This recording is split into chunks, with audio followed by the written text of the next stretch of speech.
nobody was doing this. Did great, really put us on the map and started our whole bootstrapping journey. Other people began to notice what we were doing, including Apple. In retrospect, that was a huge failing on my part that we didn't build the Windows version sooner. You were able to bootstrap this to millions. Like, how were you able to go about that? Really PR. Social media is a bigger deal now than it was. We've gotten a ton of user feedback. Looking back, knowing what you know now when you were first getting started, what would you tell yourself? Would be that we needed to diversify our lineup sooner.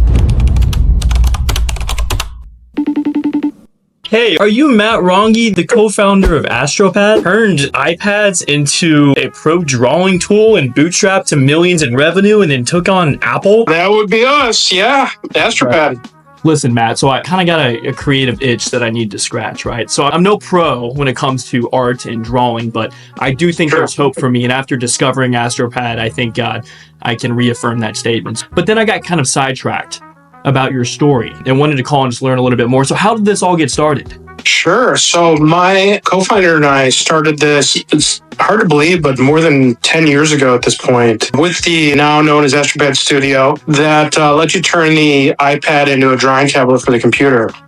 So at the time, to get essentially a screen you could draw on cost thousands of dollars. Right. And we were like, you should be able to do this with an iPad. Why do I need to spend thousands of dollars when I already have an iPad? Why can't I do that? And it turned out that nobody was doing this at the time. So we set out to build it. It took us a while. It took us about 1.5 years to build the first version of it. Released it, and it turned out we weren't the only ones that were interested in this. And the first version really took off and did great, really put us on the map and started our whole bootstrapping journey. So there was no one else doing this in the market? No, not really. There was one app that had tried, but it was really crappy. So there was no one that had done it well. Well, talk to me about Apple. I know they kind of jumped in with, what was it, Sidecar? Sidecar, yeah. After we got out there with Astropad Studio, other people began to notice what we were doing, including Apple. It didn't help.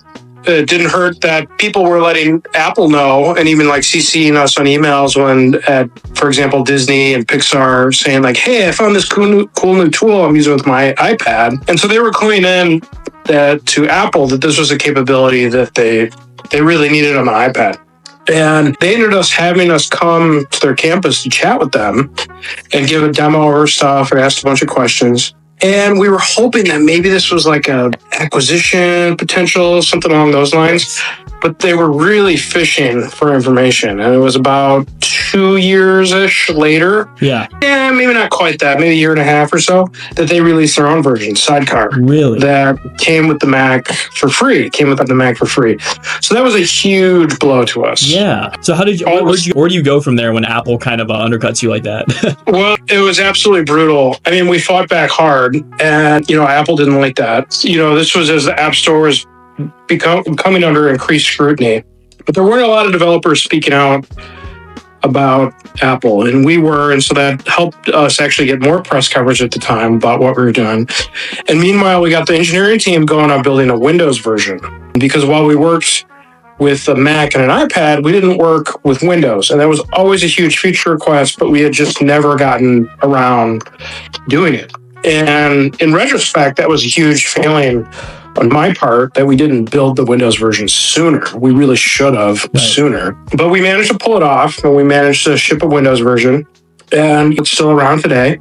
We have Astropad Studio that's used for Mac and for Windows. We have, about half of our customer base for that product on Windows. Right. We've got, schools like Ringling, University College of Art and Design that uses Astropad Studio as part of their curriculum for new art students. So it's still living on to this day. We weren't sure at the time if it was going to be able to make it. Well, you were able to bootstrap this to millions. How were you able to go about that? Like, what were the growth levers that you were pulling throughout this process? Early on, some of the big growth levers were really PR. We reached out to tech sites about what we were doing. The Verge, Mac Rumors, there was like different Apple sites, graphic design sites as well too.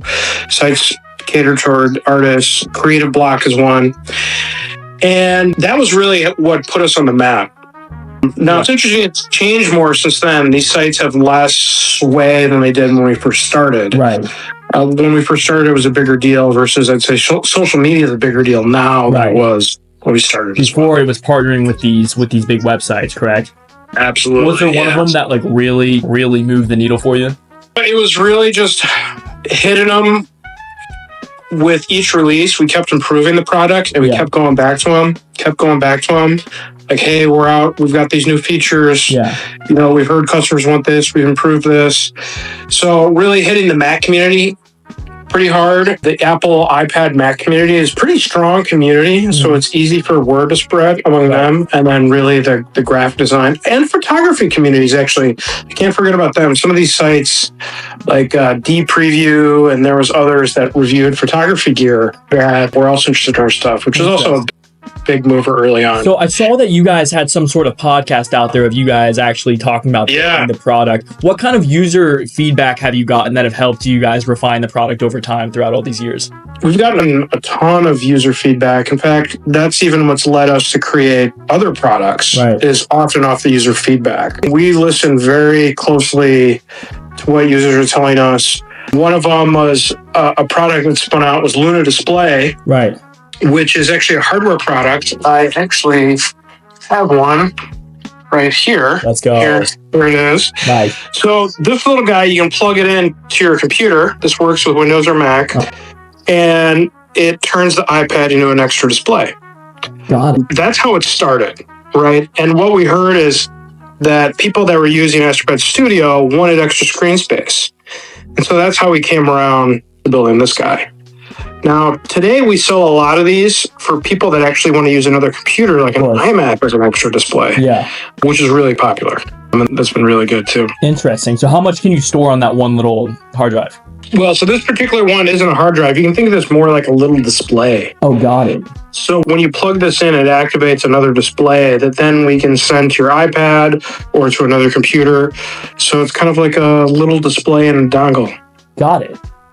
Interesting. Well, so you're selling that physical product as well. So people are actually purchasing that. That's right. Yep. So are you guys running a lot of are you running any campaigns where it's focused on the e-commerce play where people are actually purchasing that directly? Yeah, absolutely. That's what's pretty unique about us is we have a combination of both software and hardware at this point. We sell some hardware devices like this. We sell some software like Astropad Studio. Right. We have some other iPad apps as well. And we also, one of the big hits for us recently has been a product called Rock Paper Pencil.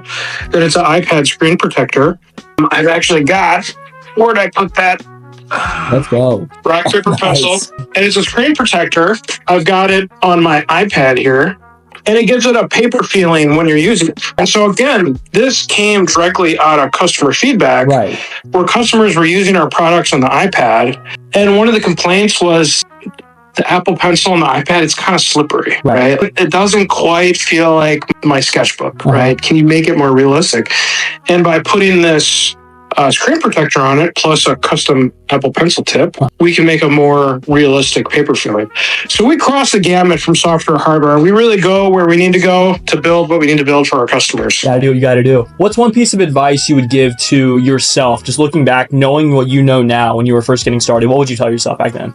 Yeah, it definitely would be that we needed to diversify our lineup sooner. We needed to get off just the Mac, not be just a Mac and iPad, Apple ecosystem play. Right. We needed to get onto other things like Windows, Android, other platforms as well.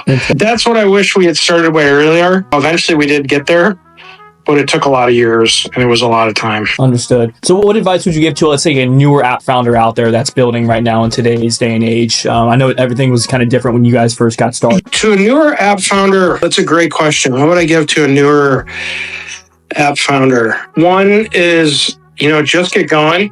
Don't worry about it being perfect. Release it sooner than you think. Right. You're going to get a lot of great feedback. That's going to help make sure you're building the right thing. And stay lean too. Keep your burn rate low. Even once you get to the point of hiring people, don't hire too many people. Don't go, more people doesn't mean more output. So really look to AI tools and other ways before you go to hire. Because that's one mistake we made early on too, is we hired too many people too quickly once we did start to grow. But honestly, get going.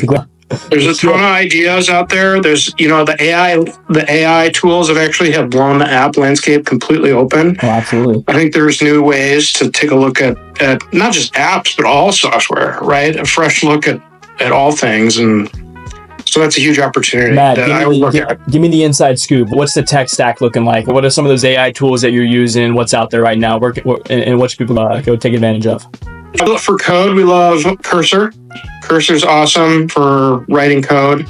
We use that a ton. Another one we use is CodeRabbit, which is an AI code review tool. That's been really awesome for helping us review changes from our engineers. We used to have a person review it. We don't really do that anymore. Right. We have an AI bot that does it. So that's a big deal. And just good old ChatGPT, man. It's crazy what you can do with it. Deep research in particular is nuts. You got something you want to, I don't know, you're like, give me a go-to-market plan for this and this product. Go do it. It'll spit out a 40-page report that's really good. Not bad. It's actually unbelievable. It's unbelievable. It's crazy how good these tools have gotten. Awesome. So where can people find Astropad or Luna display? Where can they keep up with you, Matt? Yeah, definitely. You can find us at our website, astropad.com. That's the best spot to grab our products. You'll see all of our hardware products, software products, the whole lineup on astropad.com. And we're keeping up on the company. I'm pretty active on Twitter/X. Blabbing about stuff on there. I'm usually sharing some behind the scenes details, and that's MRONGE on Twitter. So that's a good place to keep up with the latest happenings. If you're interested in more behind the scenes, how the sausage is made for the software and hardware we build. I love the behind the scenes. Well, hey, I was serious about that creative itch, so I'm going to go get this thing going, and hopefully I'm the next Picasso. We'll see what happens. Yeah, check it out. Give it a go. Let me know how it goes. Awesome, Matt. We really appreciate the time today, and we'll talk to you soon. All right, thanks. All right, take care now.